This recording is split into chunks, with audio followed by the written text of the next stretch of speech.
Good morning, everyone. Today's session, I'm going to discuss about analysis of cams. In the previous sessions, I discussed how to draw the cam profile for for circular follower as well as knife edge followers. So in these two cases, we discussed inline followers as well as the offset followers. The same method can be adopted for different phases of the flat faced follower also. Now in this session, I'm going to talk about the analysis of cams. When we discussed the main subject kinematics of machines, the subject is mainly deals with to study the velocity, acceleration of the different parts of a machine or mechanism. So as it is there on the screen, the kinematics of machine, after discussing the cam profile with the help of the displacement diagram, the main the problem that we are going to get is that maybe to design the cam profile, so it is very difficult to manufacture for the critical structures. So at the same time, to manufacture such components, not only difficult the design aspect, at the same time cost of view, if you just consider, it is also very difficult. But if the shape of the cam profile consists of circular or flat faces, it is very easy to manufacture, and at the same time it is less cost also. So generally the values of small internal combustion engines are obtained by cams whose profiles consist of circular arcs, and the followers have either flat faces or fitted with the rollers. Based on the flank, the cams are classified into two groups, that is mentioned on the screen. Number one is circular arc cam, second one is the straight edged cam or tangent cam. Coming to the circular arc cam, as you can see in the figure, when the flanks of the cam connecting the nose and the base circles are of convex circular arc, such cams are referred to as circular arc cams. You can see in the structure there is a nose circle is there, the base circle is there. At the same time, the flank face of the follower is circular in nature. That's why it is written as circular flank. Next, when we come to the tangent cam, in the tangent cam, when the flank between the nose and the base circles are of straight and tangential to both the circles, then cams are called as the tangent cams. As you can see, you can see in the structure here in the figure, the nose circle is there, there is a base circle, but the flank surface of the follower is tangential, as you can see in the figure. Now coming to the analysis part, so let us try to discuss the circular arc cam with a flat faced follower.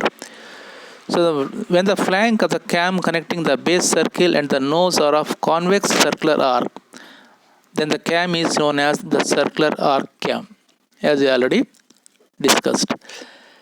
A symmetrical circular cam operating the flat faced follower is shown in the figure, in which O and P are the centers of the cam and nose. You can see O is the center of the cam, at the same time P is the center of the nose.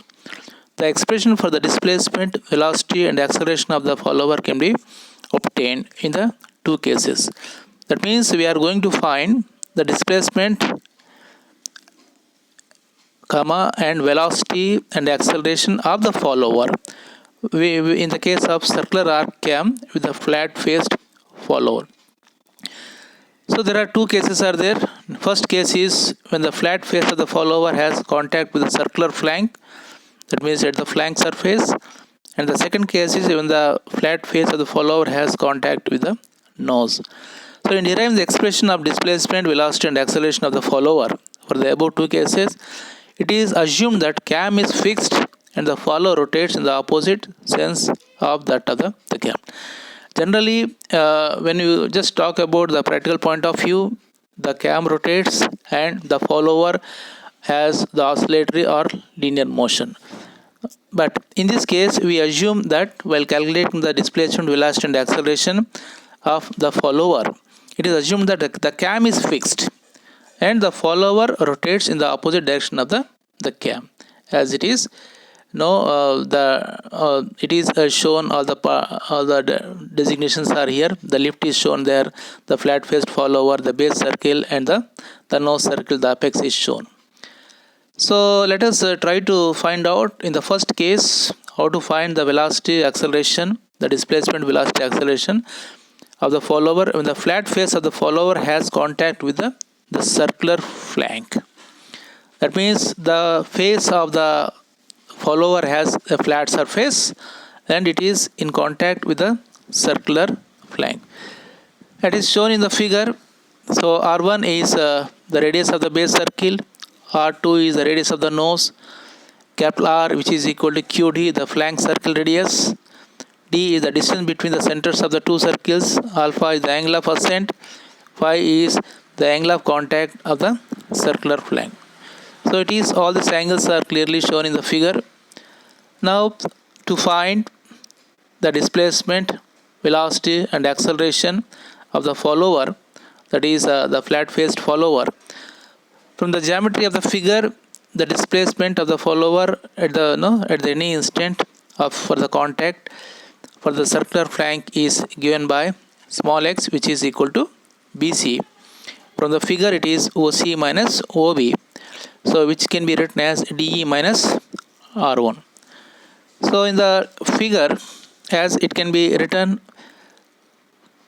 R minus OQ into cos theta minus R1, which is equal to, that is QD minus QE minus R1. Then so it is expanded, so it is capital R minus R1 into cos theta minus R1. Finally the displacement x is obtained in terms of capital R and R1 as x is equal to R minus R1 into 1 minus cos theta, which is the displacement of the follower. Now we know that when you just try to talk about the velocity is nothing but it is the rate of change of displacement. So what we do is, for the above displacement, we try to differentiate with respect to x. We have the expression of displacement, x is equal to capital R minus R1 into 1 minus cos theta. So we try to differentiate with respect to x. So when we differentiate with respect to x, we are going to get the velocity expression.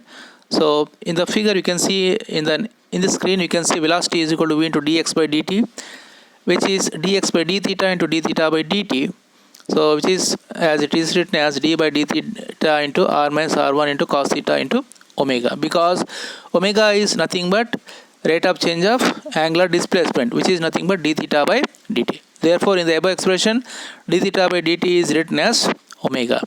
Therefore the velocity v is equal to r minus, that is capital R minus r1 into sin theta into omega, or v is equal to omega into capital R minus r1 into the sin theta. From the above figure you can easily see.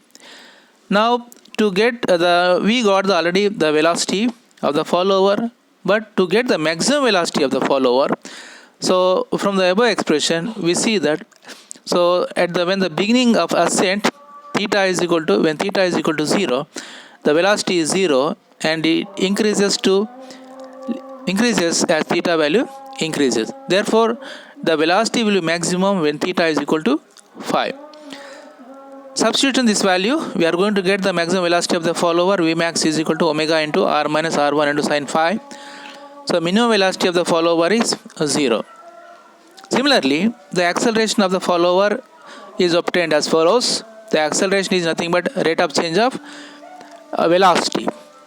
Therefore what we write is acceleration is equal to dv by dt, and the similar lines we are going to get the value of acceleration, which is equal to omega square into r minus r1 into cos theta. And similarly, to get the maximum value of acceleration, so acceleration is maximum, so it is, we see that the beginning of at the beginning of the ascent when theta is equal to 0, the acceleration is maximum, and it goes on decreasing as theta is also increases. Therefore, the maximum acceleration of the follower a max is equal to omega square into r minus r1. Minimum acceleration of the follower is a minimum is omega square into r minus r1 into cos phi. So in this way, we are going to get the value of the displacement, maximum displacement, velocity and acceleration when the flat face of the follower is contact with the, as you can see here, is circular arc. That is, when the flat face of the follower has contact with the circular flank. And I think on the similar lines, we can you can take up the case 2 when the flat face of the follower has contact with the nose. So as far as the civil point of view is concerned, so if you just try to understand the first case, then you can easily follow the second case. Therefore, so this method is by making use of this method, you can find the displacement, maximum velocity and maximum acceleration of the follower. Thank you.